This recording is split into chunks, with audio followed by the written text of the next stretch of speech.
All right, it's time now for our coaches spotlight. Always a pleasure to talk to some of the great coaches of this great game all around the great state of Michigan. Our guest today, the head man of Farmington Hills Mercy. Let's welcome in Coach Stephen Schimpke. And first of all, Coach, really appreciate you taking the time for joining us here. How are you, sir? I'm good, Sean. Thanks for having me. Appreciate it. No, really appreciate it. Hey, from your vantage point, one of the things that we always talk about before we talk about this team is, the growth of this game. And this game has really exploded in the last 10 years, especially out, in, I guess I can say our area, Farmington Hills, Yeah. Livonia, Novi, Northville. It's really exploded. How do you see it, Coach? Yeah, no, the same way. I mean, I grew up at a fun time. I was really lucky. One of my best friends growing up, his dad was the sixth grade coach at Cranbrook, where I went to middle school. And so I got to stick my hand really young, fourth grade. And then at the time, no one was really playing that young. And then when I got to middle school, I ended up playing for Coach Greg Durham, a Michigan select team he had, and to see the growth from back then till now, and um, has been phenomenal. And a few years ago, transitioned into the girls' game. I'm raising three daughters, and so I wanted to make that switch. And I think the sky's really the limit, and where we can take the sport in Michigan. All right, Coach Durham, let's start right there before you start talking to Coach Schimpke. What kind of player was this guy? Oh, he was awesome. He was a really solid two-way midi. You're talking about playing with Mexi, right? Was that who you're talking about? Yeah. Tom Mexi I grew up with Brian, and so I started playing with Tom when I was third, fourth grade. Yeah. I mean, that's a long time ago. It's like the beginning of my coaching kind of career when I was in Birmingham, and no, he was great. I mean, I coached against him as a player because when I coached Birmingham youth, and then when I went to when I took over Michigan Select, Steve was just a great person. Like I loved having him on the team. He played 2 years for us. We went out to not Vail, but Denver that one season, that one summer, and we played a bunch of teams. And the kids really got a lot of, and I think that was really the start of the growth for the boys, where we got that was really kind of the first travel team that really kind of ventured out and played. Yeah. We played teams from Colorado, Long Island, Hudson Valley. And that's just the kids got really good experience, and there was a lot of great kids on that Cranbrook team. So, yeah, and to Greg's credit, I mean, you hit a point in the sport as it's something you do in the spring, and then it's something you really love and you start doing more year round. And that was for sure that kind of pivot for me is, playing with the team over the summer, going out of town for the first time. That's when you really kind of gets in your veins and stays with you for life. So, thank you, Greg. No worries. Coach Schimpke kindly joining us, the head coach of Farmington Hills Mercy. Hey, let's talk about your team. I know Coach Durham said this is a top 10 team all day on the girls' side. What can you tell us about this 2023 squad? It's a great group of girls. I mean, we have had a tough week. So we played Detroit Country Day last Tuesday, and then went out to Grand Rapids to play Forest Hill Central on Saturday. So went into those games 3-0, and now we're 3-2. Really talented, really well coached team. So nothing really to be ashamed of there, but highlighted some things for us to work on. We did graduate 10 seniors last year, which is a big deal. About 8 of them were starters. But we're fortunate to have depth, athletic depth, what we don't have, we don't have 10, 12, year round players, but we have some really great athletes, that are, kind of growing into the game and, mixed in with, 3 or 4 players that do have their stick in their hands year round and are really talented, really committed lacrosse players. So it's a good mix. We're about 1/3 seniors, 1/3 junior, 1/3 sophomore. So good healthy balance there. And if you look at our scoring distribution, it's kind of spread across those grade lines too. And so it's off to the good start. And we're kicking off really league play. We have one league game in, but really that goes full speed this week, starting with Cranbrook tomorrow night, Wednesday night. So looking forward to kicking that off.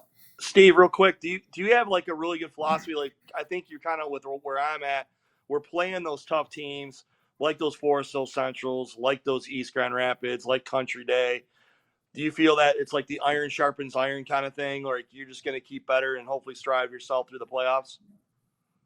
Yeah, absolutely. I don't, I know there's, you got to look out for your record in terms of seeding. You're getting those top 2 seeds, but it doesn't matter where you're seated if you're not prepared to go against the best. So, as long as I'm here, we're gonna schedule tough games. We had to play Country Day the day after spring break, and so that's reality. You got to learn how to play tough games in tough environments, and you learn a lot as a coach too. I'm still, this is only my second year coaching the girls game, as a head coach, and so to go against the really great coaches, I learn something every time. So it's worth doing. So what's the biggest difference from you playing the boys game and the thing that you take from the boys game and add it to your coaching repertoire, coaching the girls game? Like how did you fix that? How did you change those philosophies? I guess it's a great. First of all, I'm still doing it. First of all, I'm still changing.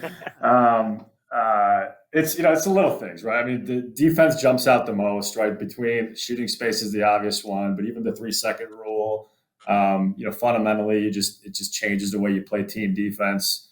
Flow of the game in terms of how substitutions work. It's just not the same. You don't have horns. You don't have as many. Really very few dead ball kind of opportunities to get to change personnel.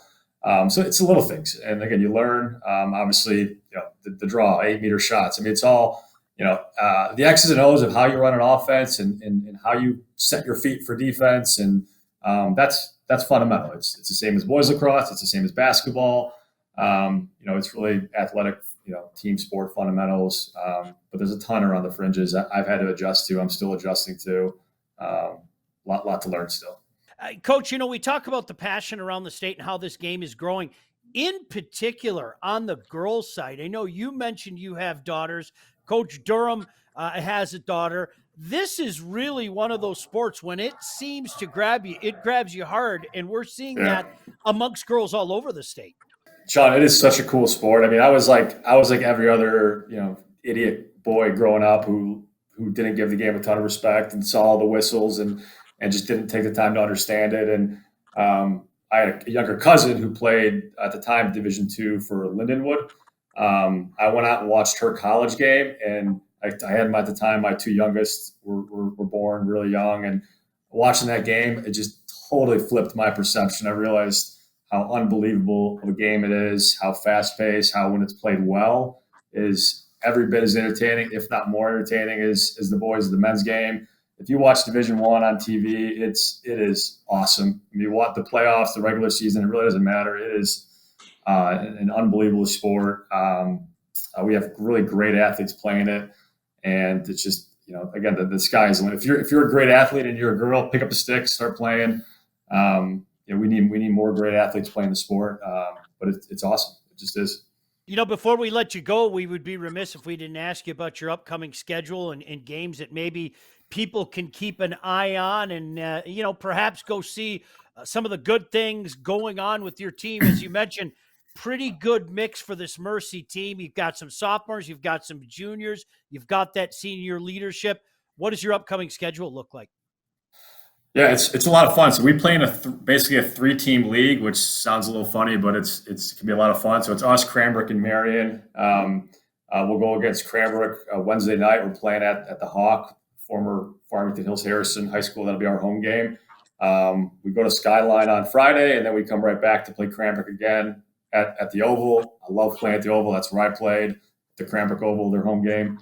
And then we go right into another Marion game, and then shortly after we enter our 3-team little Catholic League playoff. So there's, between us and Marion and Cranbrook, we'll have 2 to 3 games each, and they're always fantastic games. It's great to come out and see them. They're always high intense games. So, and then we prepare with a couple other games. We have Bloomfield on the schedule. We're actually playing Bloomfield at Lawrence Tech, which is really cool. We're playing Brighton in Brighton, and then next thing you know, we're going to be in the state tournament. So it all happens pretty fast. No doubt about it. Wow. Coach Durham, anything for Coach Schimpke before we let him go? No, one of the best kids I've coached. It's a great honor to have him on the show. We appreciate it, Steve. Hopefully we can get you back again, and good luck to your girls the rest of the season. Hope you Thanks, guys get there far. All righty. All right. Thanks, Coach. It's great seeing you. Sean, thanks for having me. My pleasure. Steve Schimpke, problem, the head Steve. coach at Mercy, kindly joining us here on Face Off on the State Champs Network.